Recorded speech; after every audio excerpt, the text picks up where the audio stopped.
বিসমিল্লাহির রহমানির রাহিম। আলহামদুলিল্লাহি রাব্বিল আলামিন ওয়াসসালাতু ওয়াসসালামু আলা সাইয়্যিদিল মুরসালিন আম্মা বাদ। আজকে আমরা সূরা আরাফের ২২ নম্বর রুকু পড়ব। ১৭২ নম্বর আয়াত থেকে ১৮১ নম্বর আয়াত পর্যন্ত। এই রুকুর আলোচ্য বিষয় হলো হযরত আদম আলাইহিস সালামকে সৃষ্টির সময় মানবজাতি এই সাক্ষ্য দিয়েছিল যে আল্লাহই তাদের রব। এরপরে যারা আল্লাহর বাণীকে অস্বীকার করে তাদের উদাহরণ এবং পথভ্রষ্ট ব্যক্তিরা পশুর মতো বরং আরও নিকৃষ্ট, সেটাও এখানে বলা হয়েছে আর কি। এই রুকুর একটা আলোচ্য বিষয় এটা, যে যারা পথভ্রষ্ট মানুষ হয়েও যারা হলো পথভ্রষ্ট জীবনযাপন করে তারা আসলে চতুষ্পদ জন্তুর চেয়েও বেশি নিকৃষ্ট। আল্লাহ তাআলা বলেন, আউযু বিল্লাহি মিনাশ শাইতানির রাজিম, বিসমিল্লাহির রহমানির রহিম। وَإِذْ أَخَذَ رَبُّكَ مِنْ بَنِي آدَمَ مِنْ ظُهُورِهِمْ ذُرِّيَّتَهُمْ وَأَشْهَدَهُمْ عَلَى أَنْفُسِهِمْ أَلَسْتُ بِرَبِّكُمْ قَالُوا بَلَى شَهِدْنَا أَنْ تَقُولُوا يَوْمَ الْقِيَامَةِ إِنَّا كُنَّا عَنْ هَذَا غَافِلِينَ। আল্লাহ তাআলা বলেন, ওয়াইদ আখাযা রাব্বুকা মিন বানি আদামা মিন যুহুরিহিম, অর্থাৎ যখন আল্লাহ তাআলা আখাযা রাব্বুকা মিন বানি আদামা মিন যুহুরিহিম যুররিয়াতাহুম, যখন স্মরণ করো যখন তোমার রব বনি আদমের পৃষ্ঠদেশ থেকে তাদের বংশধরদেরকে বের করলেন। মানে আদম আলাইহিস সালামের পৃষ্ঠদেশ থেকে তাদের বংশধরদেরকে তিনি বের করলেন। এখানে তাবারি এই জায়গায় বলেন যে স্মরণ করো হে মুহাম্মদ, যখন তোমার রব বের করলেন আদম আলাইহিস সালামের সন্তানদেরকে তাদের বাবাদের হৃৎপিণ্ড থেকে, এবং তিনি তাদেরকে তার তাওহীদের ব্যাপারে তিনি বললেন, এবং একজনকে কিছু মানুষের উপর সাক্ষী রাখলেন। মানে তারা যে তাওহীদের ব্যাপারে সাক্ষ্য দিয়েছে এটার সাক্ষী তিনি রাখলেন। ইবনে আব্বাস রাদিয়াল্লাহু আনহু বলেন যে এখানে এর উদ্দেশ্য হলো যে আল্লাহ তাআলা বনি আদমের আদম আলাইহিস সালামের পিঠ আল্লাহ তাআলা মাসাহ করলেন বা মুছলেন, এবং তিনি সেখান থেকে একটা প্রজন্ম বের করলেন, যেই প্রজন্মের তিনি সৃষ্টি করবেন, বা প্রত্যেক প্রজন্ম বের করলেন যেই প্রজন্মগুলো তিনি সৃষ্টি করবেন কিয়ামতের আগ পর্যন্ত। মানে কিয়ামতের আগ পর্যন্ত যেই সন্তানদের, যে মানব সন্তানদের তিনি সৃষ্টি করবেন তাদের সবাইকেই তিনি বের করলেন। ওয়া আশহাদাহুম আলা আনফুসিহিম, এবং তিনি তাদের নিজেদের উপরে তাদেরকে সাক্ষী রাখলেন, তাদেরকে সাক্ষী বানালেন তাদের উপরে। আলাস্তু বিরাব্বিকুম ক্বালু বালা শাহিদনা, মানে এখানে আল্লাহ তাআলা প্রশ্ন করলেন যে আমি কি তোমাদের রব নই। মানে আল্লাহ তাআলা তাদেরকে প্রশ্ন করলেন যে আমি কি তোমাদের রব নই। তখন তারা বলল বালা, আমরা, আপনি অবশ্যই আমাদের রব, এবং আমরা সাক্ষ্য দিলাম, আমরা এই বিষয়ে এটা সাক্ষ্য দিলাম যে আপনি আমাদের রব। আন তাকুলু ইয়াউমাল কিয়ামাতি ইন্না কুন্না আন হাযা গাফিলিন, অর্থাৎ যেন তারা কিয়ামতের দিন এটা বলতে না পারে যে নিশ্চয়ই আমরা এই ব্যাপারে অনভিহিত ছিলাম, মানে আমরা এটা জানতাম না, এটা যেন তারা কিয়ামতের দিন বলতে না পারে। যেন কিয়ামতের দিন তারা বলতে না পারে যে আমরা শরিক করি নাই, আমরা শুধু আমাদের বাবা মার আনুগত্য করছি। এটা পরের বিষয়। এখানে যেটা বলা হচ্ছে সেটা হলো যে যেন তারা কিয়ামতের দিন বা হিসাব নিকাশের দিন এটা বলতে না পারে যে আমরা এই ব্যাপারে, মানে আল্লাহ যে আমাদের রব, আমরা এই ব্যাপারে গাফিল ছিলাম, আমরা তো জানতাম না, এটা যেন তারা বলতে না পারে। আও তাকুলু ইন্নামা আশরাকা আবাউনা মিন ক্বাবলু ওয়া কুন্না যুররিয়াতাম মিন বাদিহিম আফাতুহলিকুনা বিমা ফাআলাল মুবতিলুন। এরপরে আল্লাহ তাআলা বলেন যে অথবা তারা যেন এটা বলতে না পারে যে মানে কিয়ামতের দিন যে আমরা তো শিরিক করি নাই, আমরা শুধু আমাদের বাবা মার আনুগত্য করছি, সুতরাং আমরা অক্ষম ছিলাম, আমরা তো আমাদের পূর্বপুরুষের শুধু আনুগত্য করছি, আমাদের কোনো দোষ নাই, এটা যেন তারা বলতে না পারে। আফাতুহলিকুনা বিমা ফাআলাল মুবতিলুন, বাতিলপন্থীরা যা করেছে এই কারণে কি আপনি আমাদেরকে ধ্বংস করে দিবেন কিনা? মানে আমাদের বাপদাদারা যে ইয়া করছে, মানে আমাদের বাপদাদারা যে অন্যায় করছে, সেই অন্যায়ের কারণে আসলে আমাদের দায়টা কি? আমরা তো শুধু তাদেরকে অনুসরণ করছি, এরকম একটা বক্তব্য, এরকম এটা যেন তারা করতে না পারে। এই কারণে আমি হলো তাদের থেকে সাক্ষ্য নিয়েছি। তারা প্রত্যেকেই সাক্ষ্য দিয়েছে যে বালা শাহিদ না আলা, মানে তারা নিজে আল্লাহকে রব বলে স্বীকার করে তারপরে দুনিয়াতে এসেছে। তো এর মানেটা হলো যে প্রত্যেকটা মানুষ আসলে নিজের কাজের ব্যাপারে, বিশ্বাসের ব্যাপারে দায়িত্বশীল। প্রত্যেকটা মানুষই তার নিজে সে কী কাজ করছে এই ব্যাপারে সে দায়িত্বশীল, এবং তাকে যে আল্লাহ চোখ দিয়েছেন, নাক কান দিয়েছেন, এই অনুভূতি পর্যবেক্ষণ শক্তি দিয়েছেন, এগুলোর একটা হিসাব নিকাশ আল্লাহর কাছে দিতে হবে। তো এই যে দুনিয়াতে আমরা এসেছি, আমাদের যে চোখ আছে, আমাদের যে পর্যবেক্ষণ শক্তি আছে, আমাদের যে অন্তর আছে, চিন্তা শক্তি আছে, এটার মাধ্যমে আল্লাহকে খুঁজে বের করা এটা প্রত্যেকের দায়িত্ব, কারণ আল্লাহ এটা দিয়েছেন। তো এই নেয়ামতের কি যেন বলে সদ্ব্যবহার করা এবং নিজের স্রষ্টাকে খুঁজে বের করা, তার আনুগত্য করা, এটা প্রত্যেকটা মানুষের দায়িত্ব। আর আরেকটা বিষয় হলো যে যদি বাপদাদা কাফেরও হয়, বাপদাদা যদি হলো শিরক করে, সেখান থেকেও সঠিক পথে ফিরে আসা, সঠিক পথে চলে আসা, এটাও সবার দায়িত্ব। বাপদাদার কাজে বাপদাদা করেছে এটা কোনো দলিল না, এবং এটা দিয়ে কোনো কিছুকে, কোনো অন্যায়কে জাস্টিফাই করা, এটার কোনো সুযোগ নাই। এই বিষয়টা হলো এই দুই আয়াতের আমরা বুঝতে পারি আর কি। وَكَذَلِكَ نُفَصِّلُ الْآيَاتِ وَلَعَلَّهُمْ يَرْجِعُونَ وَكَذَلِكَ نُفَصِّلُ الْآيَاتِ وَلَعَلَّهُمْ يَرْجِعُونَ। আল্লাহ তাআলা বলেন যে এভাবেই আমরা এই আয়াতগুলোকে আমরা তাফসিলের সাথে বিস্তারিতভাবে বর্ণনা করি। লাআল্লাহুম ইয়ারজিউন, যদি তারা ফিরে আসে, হয়তো তারা ফিরে আসবে। যেমন আমি এই অঙ্গীকার নেওয়ার কথা বয়ান করলাম, একইভাবে আমি এই আয়াতগুলো আমি বর্ণনা করি যেন মানুষ এটা নিয়ে চিন্তাভাবনা করে, এবং তারা যেই কুফরের উপরে আসে সেটা থেকে যেন তারা ফিরে আসে, যেন তারা বাতিলের উপর না থেকে, তাদের বাপদাদার অনুসরণের উপর না থেকে, যেন তারা সত্যের পথে, হকের পথে যেন ফিরে আসে। এই আয়াতগুলো থেকে আমরা যে শিক্ষা নির্দেশনা আমরা পাই, নাম্বার একটা বিষয় হলো যে আল্লাহর যে তদবির বা তার পরিচালনা, আল্লাহর যে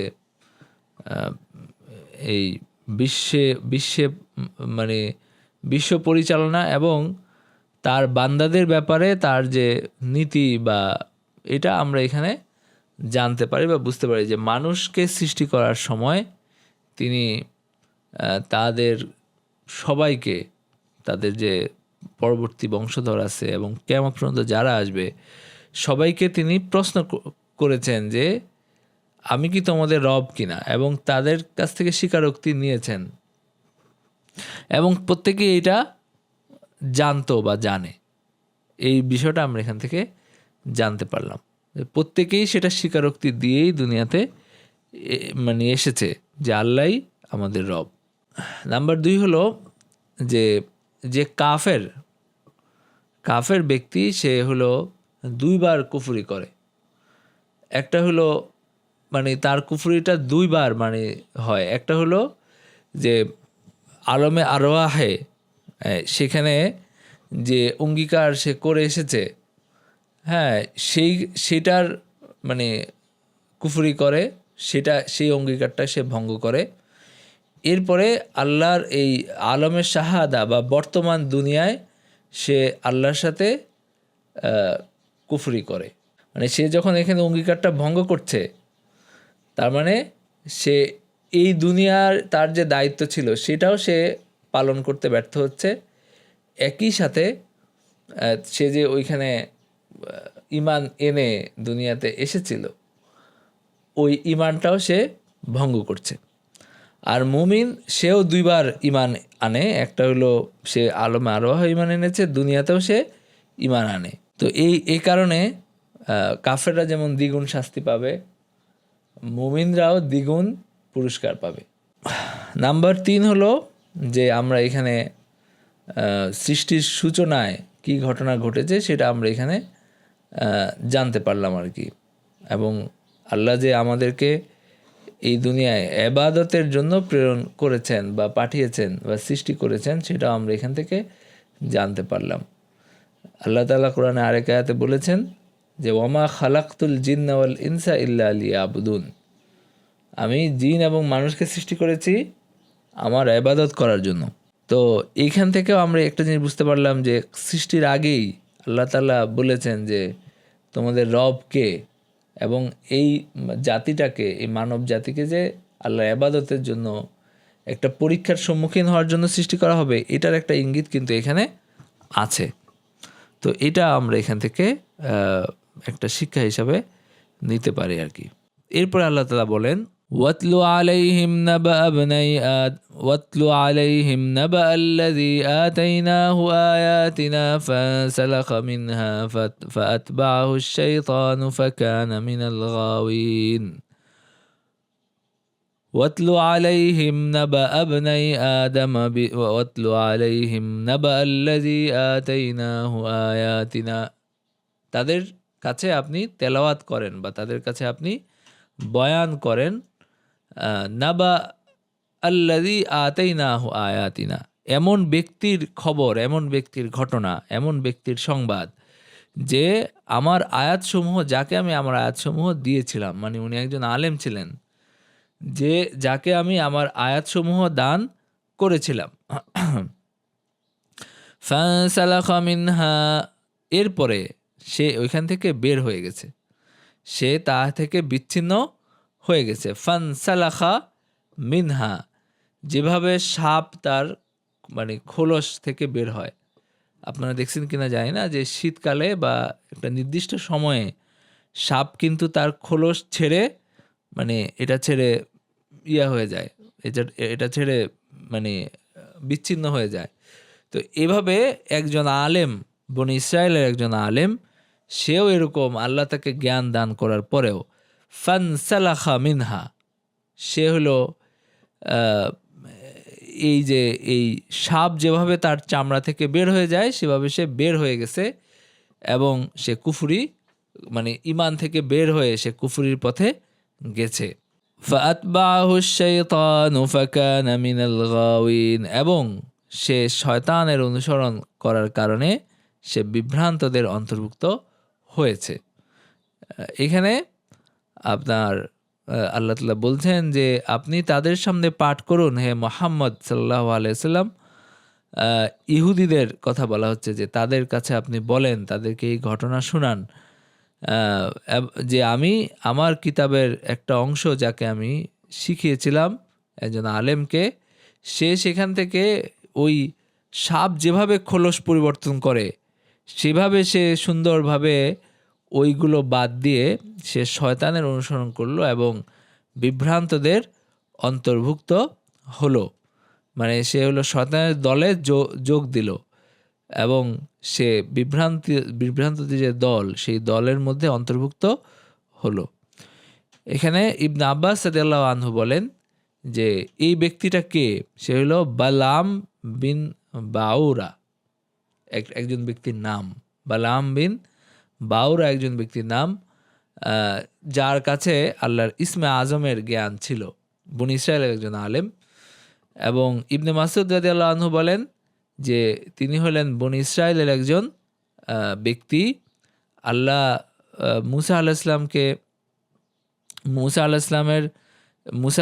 যখন প্রেরণ করলেন, হ্যাঁ, তো মুসা আলাইহিসসালাম তো আল্লাহর নবী ছিলেন, তিনি তাকে প্রেরণ করেছিলেন মাদিয়ানের বাদশার কাছে, মানে মাদিয়ান এর বাদশার কাছে মুসা আলাইহিস সালাম তাকে প্রেরণ করেছিলেন দায়ী হিসেবে, মানে দাওয়াত দেওয়ার জন্য, আল্লাহর মানে আল্লাহর দিকে তাকে ডাকার জন্য।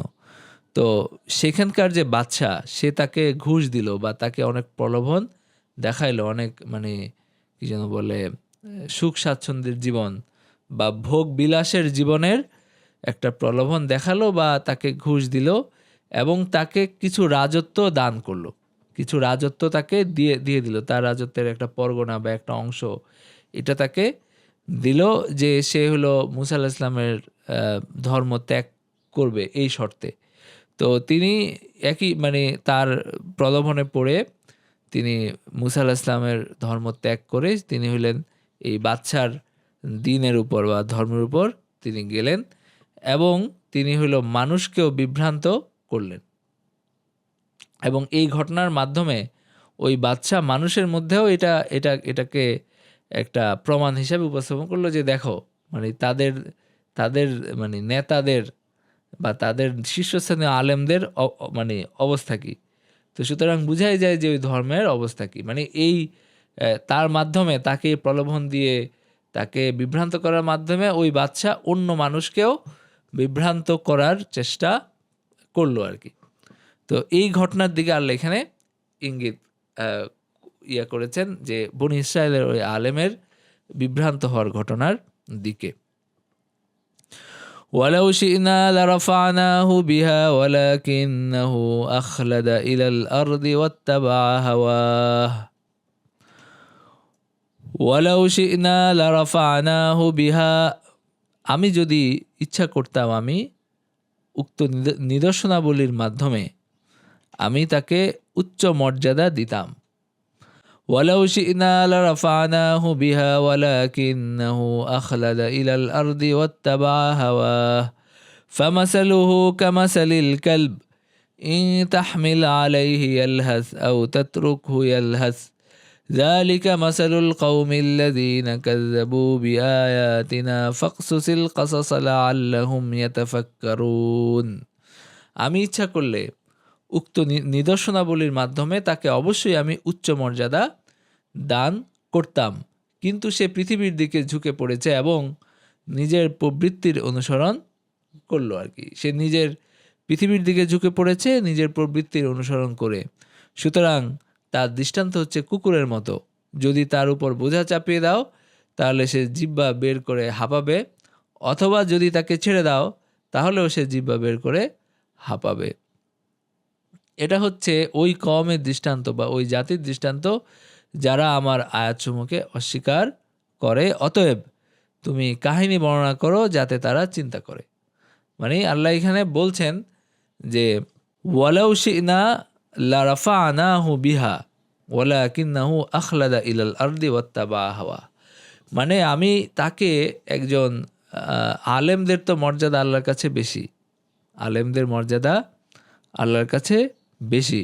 তো সুতরাং আমি তাকে একজন আবরার আলেম, একজন নেক আলেমের মর্যাদায় আমি উন্নীত করতাম, কিন্তু সে হলো এই দুনিয়ার দিকে ঝুঁকলো এবং এইখানে এই দুনিয়ার যে ভোগবিলাস, দুনিয়ার যে আপনার লোভ লালসা, এটার যে সুখ স্বাচ্ছন্দ্য, এটাকে আখিরাতের উপরে প্রাধান্য দিল এবং ওয়াত্তাবা হাওয়া এবং তার প্রবৃত্তির অনুসরণ করলো।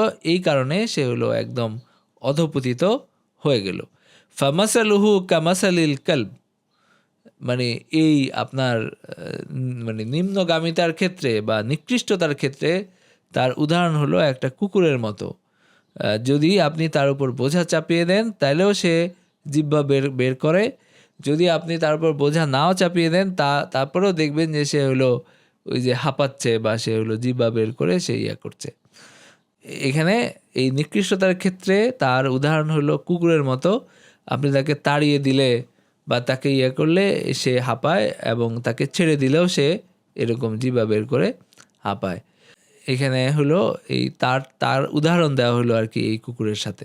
যালিকা মাসালুল কওমিল্লাযীনা কাযযাবু বিআয়াতিনা, যালিকা মাসালুল কওমিল্লাযীনা, এটাই হলো তাদের উদাহরণ যারা আল্লাহর আয়াতগুলোকে মিথ্যা সাব্যস্ত করে, যারা আল্লাহর আয়াতকে মিথ্যা সাব্যস্ত করে তাদের উদাহরণ মানে এরকমই।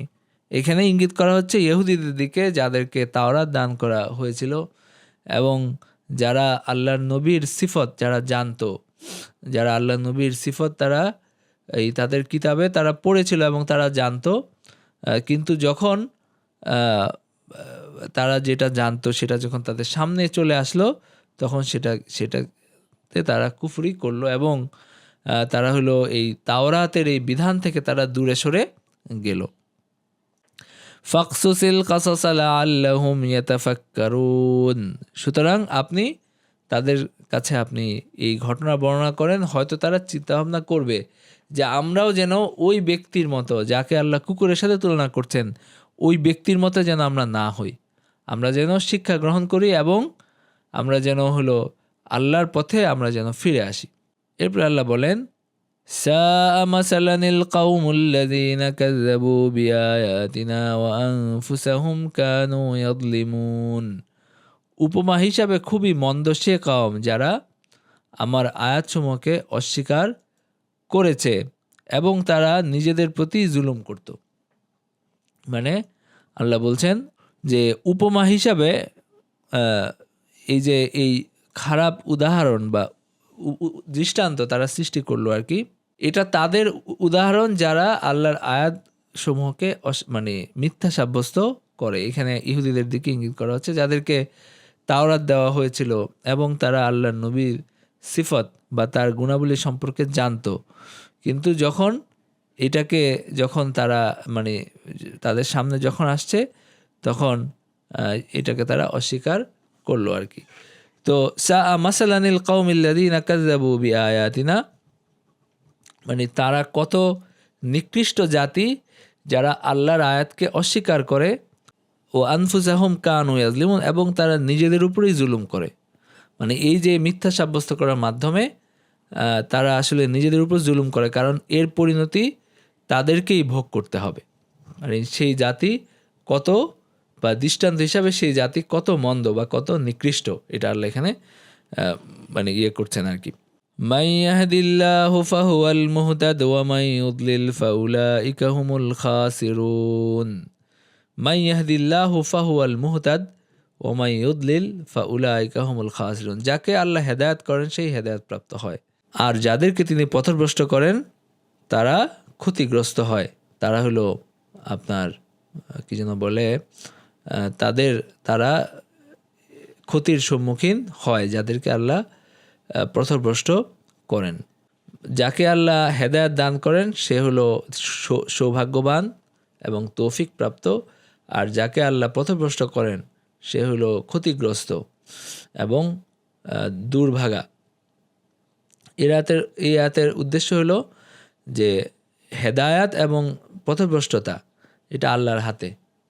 মানুষ নিজের ক্ষমতায় মানুষ হেদায়াত লাভ করতে পারে না, এবং নিজের শক্তিতে মানুষ মানে আল্লাহ যেটা নির্ধারণ করে দিয়েছেন সেটাই হয়। এটাই আয়াত থেকে বোঝা গেল যে চূড়ান্তভাবে আসলে আল্লাহর নির্ধারণই চূড়ান্ত, কিন্তু মানুষ যে চেষ্টা করে আল্লাহ সেই অনুযায়ী মানুষকে ফল দান করেন, এটা হলো বিষয় আর কি। তো এই আয়াতগুলো থেকে আমরা যে শিক্ষা নির্দেশনা পাই, নাম্বার 1 হলো যে এই ঘটনাটা এটার যে একটা মানে এটা গুরুত্বপূর্ণ ঘটনা, এটাকে আল্লাহ মানুষের সামনে পাঠ করতে তেলাওয়াত করতে নির্দেশ দিয়েছেন যে তুমি এটা মানুষকে বলো, মানুষকে এই ঘটনার মানুষকে জানাও। সুতরাং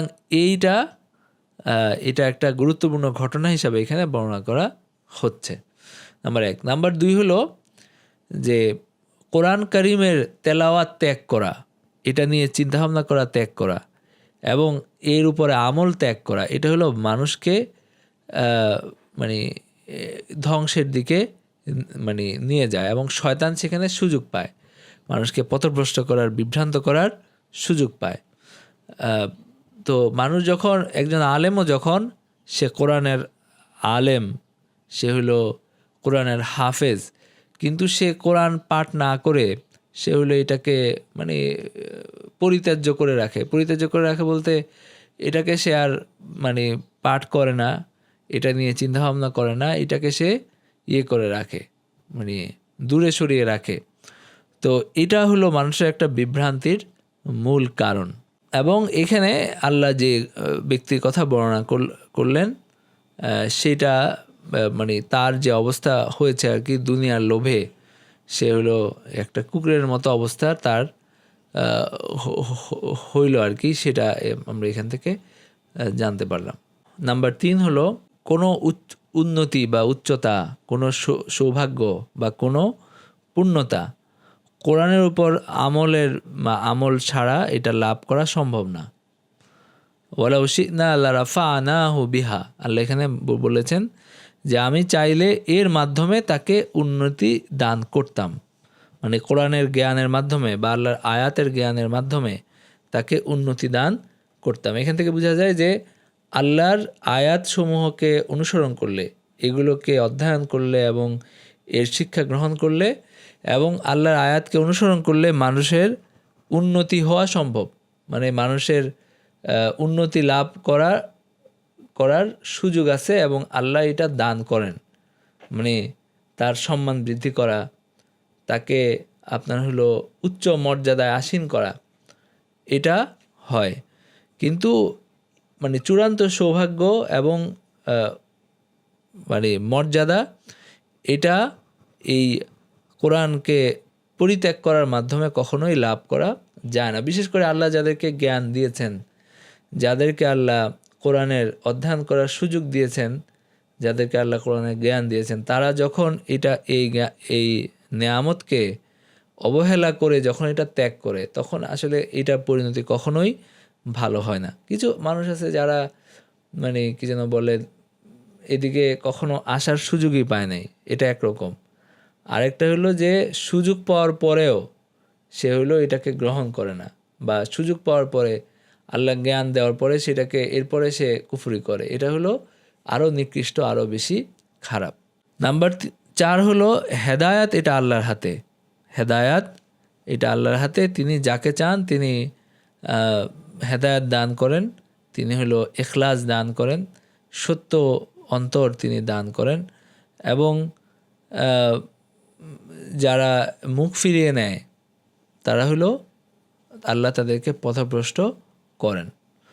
যারা মুখ ফিরিয়ে নেয় আল্লাহ তাদের থেকে মুখ ফিরিয়ে নেন এবং তারা পথভ্রষ্ট হয়। তো এটা আমরা এখান থেকে জানতে পারলাম যে হেদায়াত আল্লাহর হাতে। যারা হেদায়াত চায়, যারা ইখলাসের সাথে নিষ্ঠার সাথে আল্লাহর কাছ থেকে হেদায়াত প্রার্থনা করে, আল্লাহ তাদেরকে হেদায়াত দান করেন। আর যারা হলো মুখ ফিরিয়ে নেয় তারা বঞ্চিত হয় এবং তারা পথভ্রষ্ট হয়। আল্লাহ তাআলা বলেন, ওয়ালাকাদ যারানা লিজাহান্নামা কাসীরাম মিনাল জিন্নি ওয়াল ইনস লাহুম কুলুবুন লা ইয়াফকাহুনা বিহা ওয়া লাহুম আ'য়ুনুন লা ইউবসিরুনা বিহা ওয়া লাহুম আযানুন লা ইয়াসমাউনা বিহা উলাইকা কাল আনআমি বাল হুম আদাল উলাইকা হুমুল গাফিলুন। ওয়ালাকাদ যারানা লিজাহান্নামা কাসীরাম মিনাল জিন্নি ওয়াল ইনস, আল্লাহ তাআলা বলেন যে আমি মানুষ এবং জিনের মধ্য থেকে আমি জাহান্নামের জন্য আমি তৈরি করেছি বা সৃষ্টি করেছি বহু জিন এবং মানুষকে। আমি বহু জিন এবং মানুষকে জাহান্নামের জন্যই তৈরি করি আর কি। খালাকনা লি জাহান্নামা, আমি এটা জাহান্নামের জন্য তাদেরকে সৃষ্টি করি যেন তারা জাহান্নামের লাকড়ি হয়, যেন তারা জাহান্নামের জ্বালানি যেন তারা হয়, এরকম বহু মানুষকে, বহু জিনকে আমি সৃষ্টি করি।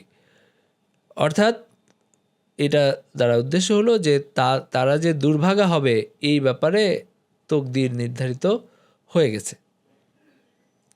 লাহুম কুলুবুন লা ইয়াফকাহুনা বিহা, তাদের অন্তর আছে কিন্তু তারা এটা দিয়ে বুঝে না, তারা এটা দিয়ে বুঝার চেষ্টা তাদের নাই। ওয়ালাহুম আ'য়ুনুন লা ইউবসিরুনা বিহা, এবং তাদের চোখ আছে কিন্তু সেটা দিয়ে তারা দেখে না। পর্যবেক্ষণ করার যে দেখা, এটা তারা মানে এই চোখ থাকার পরেও তারা চিন্তাশীলতার সাথে এটা দৃষ্টি নিক্ষেপ না করে বরং অন্ধ হয়ে থাকে। ওয়ালাহুম আযানুন লা ইয়াসমাউনা বিহা, এবং তাদের কান আছে কিন্তু সেটা দিয়েও তারা শুনে না। তারা শিক্ষা গ্রহণ করার নিয়তে, শিক্ষা গ্রহণ করার জন্য তারা এটা দিয়ে শুনে না। তো এটা উদ্দেশ্য তো এটা না যে তারা কিছুই দেখে না বা কিছুই শুনে না, বরং তারা হলো যেটা উপকারে আসে তার দিন গ্রহণের ক্ষেত্রে, সেই উপকারে আসার মতো শোনাটা তারা শুনে না এবং সেই উপকারে আসার মতো দেখাটা তারা দেখে না। উলাইকা কাল আনামি বাল হুম আদাল, তারা হলো চতুষ্পদ জন্তুর মতো এবং তারা তাদের থেকেও নিকৃষ্ট, এবং তারা তাদের থেকেও নিকৃষ্ট। কেন? কারণ হলো তাদেরকে আল্লাহ এই জ্ঞানই দেন নাই, তাদেরকে এই চিন্তা করার জ্ঞান আল্লাহ তাআলা দেন নাই। তো এই জন্য তারা এটা দিয়ে পর্যবেক্ষণ করতে পারে না। তারা চতুষ্পদ জন্তু, তারা হলো খায়, মারা যায়, ঘুমায়, এটাই হলো তাদের কাজ। কিন্তু একজন মানুষও যখন সেরকম জীবনযাপন করে, অথচ আল্লাহ তাকে চিন্তা শক্তি দিয়েছেন, জ্ঞান দিয়েছেন, তাকে হলো আপনার বুঝার মতো শক্তি দিয়েছেন এবং দেখার মতো, শোনার মতো শক্তি দিয়েছেন। এটা এরকম অবস্থা যখন হয়, তখন এটার কারণে তারা আরও নিকৃষ্ট হয়ে যায়। একটা গাধা, তার সে যে গাধা, এটা তার কোনো দায় নাই, কিন্তু একজন মানুষ যখন গাধার জীবনযাপন করে, তখন এটা তো তার, এই দায়টা তো তার, সুতরাং সে আরও নিকৃষ্ট। উলাইকা হুমুল গাফিলুন, তারা হলো গাফেল, তারা এই গাফলতের মধ্যে ডুবে থাকে। ওয়ালিল্লাহিল আসমাউল হুসনা ফাদউহু বিহা ওয়াদারুল্লাযীনা ইউলহিদুনা ফি আসমাইহি সাইয়ুজজাউনা মা কানু ইয়ামালুন। ওয়ালিল্লাহিল আসমাউল হুসনা, আল্লাহর রয়েছে সুন্দরতম নামসমূহ।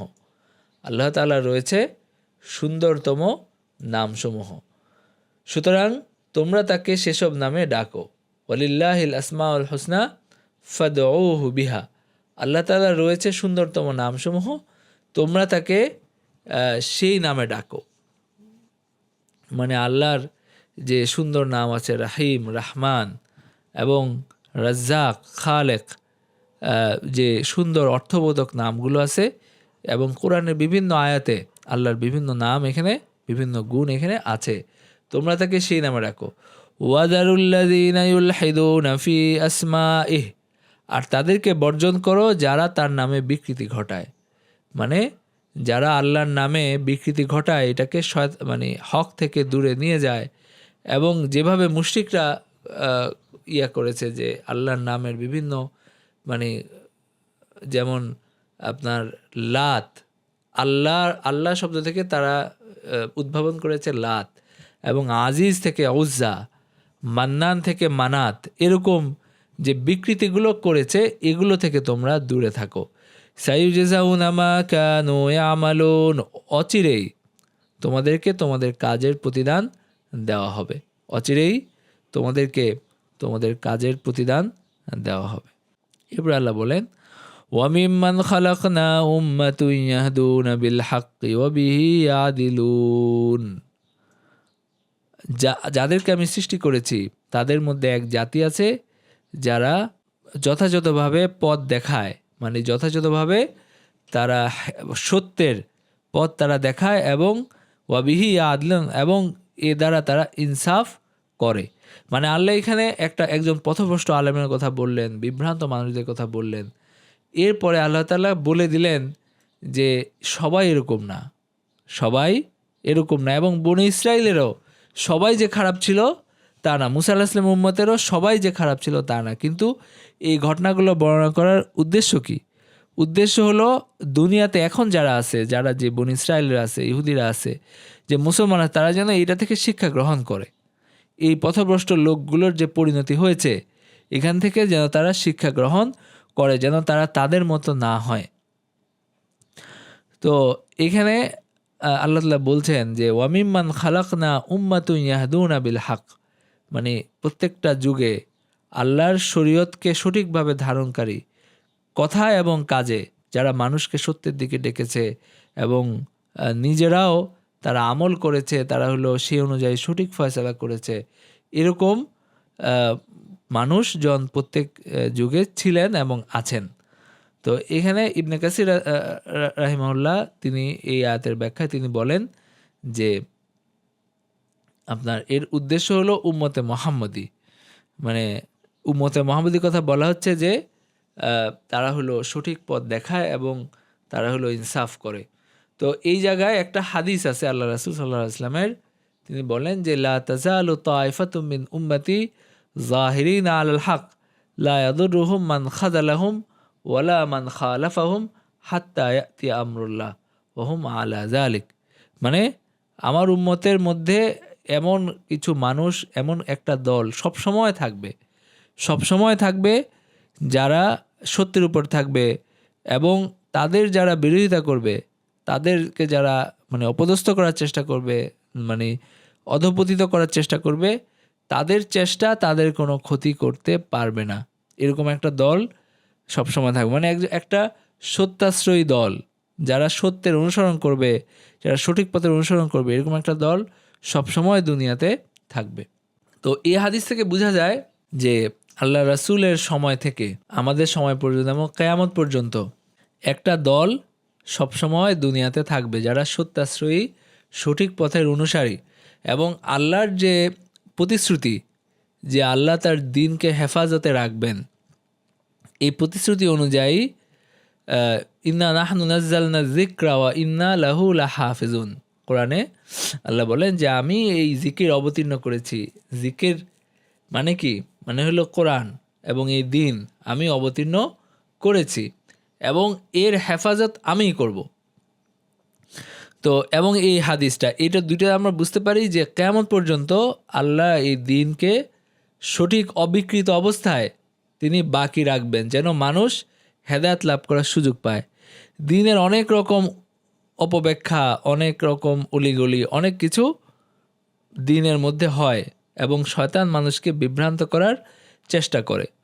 শয়তান মানুষকে বিভিন্ন আপনার হলো দ্বীনের বিকৃত রূপের মাধ্যমে মানুষকে বিভ্রান্ত করার চেষ্টা শয়তান করে, যুগে যুগে এটা হয়েছে। কিন্তু একদম রাসূলের সময় থেকে এই পর্যন্ত, সাহাবীদের সময় থেকে এই পর্যন্ত একটা বড় দল, তারা সবসময় সত্যাশ্রয়ী, সত্যের অনুসারী, মধ্যপন্থা এবং সঠিক পথের অনুসারী তারা ছিলেন, এবং এখনও একটা বড় দল এখানে আছেন। আপনারা দেখলেই বুঝতে পারবেন, যেমন হাদিসে আল্লাহ রাসূল সাল্লাল্লাহু আলাইহি ওয়াসাল্লাম বলেছেন যে আল হাক্কু মা সাওয়াদিল আদম, সত্য কি? সত্য হলো বড় দলের সাথে থাকে।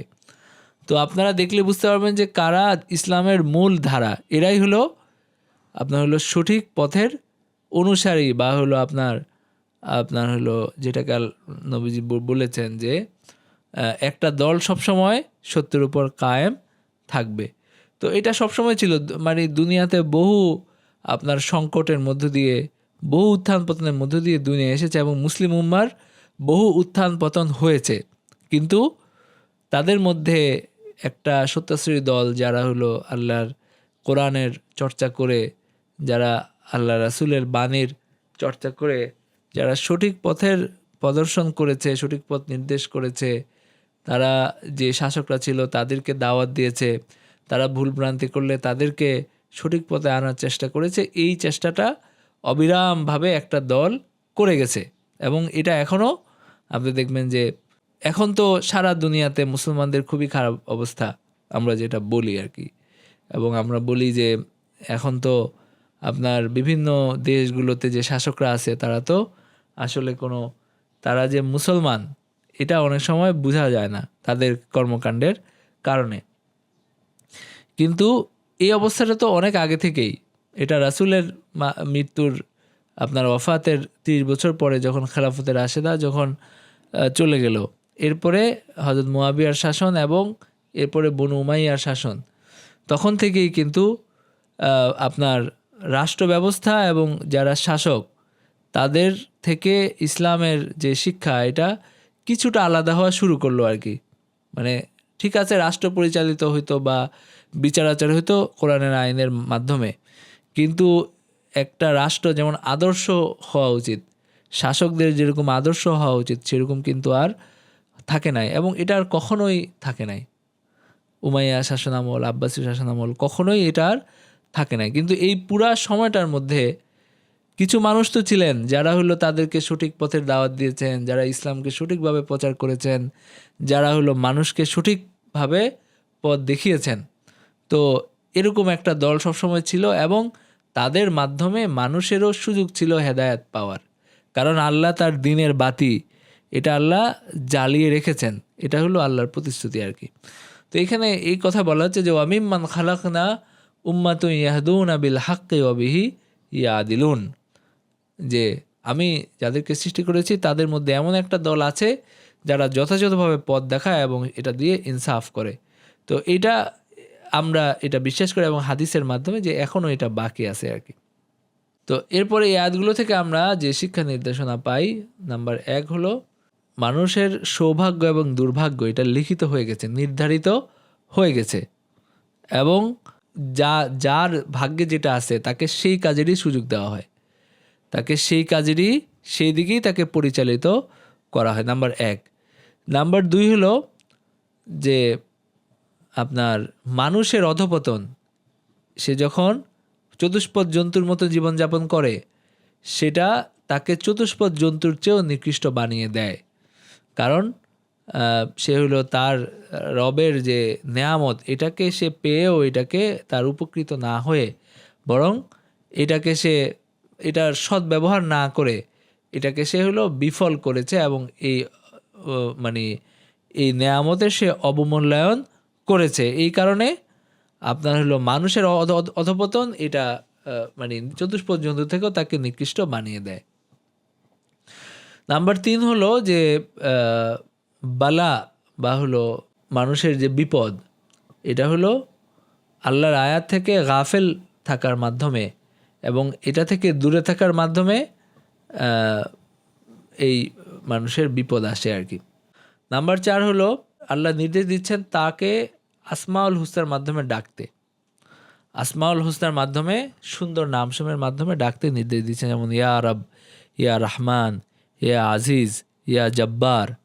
আল্লাহর যে নামগুলো আছে এগুলোর মাধ্যমে আল্লাহ তাকে ডাকার নির্দেশ দিচ্ছেন, এবং আমরা যেন এই নামগুলোর বাইরে আমরা যেন কোনো ভুল নামে আল্লাহকে না ডাকি, কোনো ভুল নামে যেগুলো মানুষ বিকৃত করে বানিয়েছে এবং যেগুলোর অর্থ আল্লাহর সত্তার সাথে তার গুণের সাথে যায় না, এরকম কোনো নামে যেন আমরা আল্লাহকে না ডাকি। নাম্বার 5 হলো যে আল্লাহর নামের কোনো বিকৃত কোনো রূপ বের করা, এটা হারাম। যেভাবে এই যে মুশরিকরা লাত এবং আজিজ থেকে ওজ্জা এবং এইগুলো যে বানিয়েছে, এইগুলো নিজেদের মন গড়া এরকম বানানো, এটা হারাম, এবং এগুলো এই পথে এইভাবে আল্লাহকে ডাকার এবং এরকম নাম বানানোর কোনো সুযোগ নাই। নাম্বার 6 হলো যে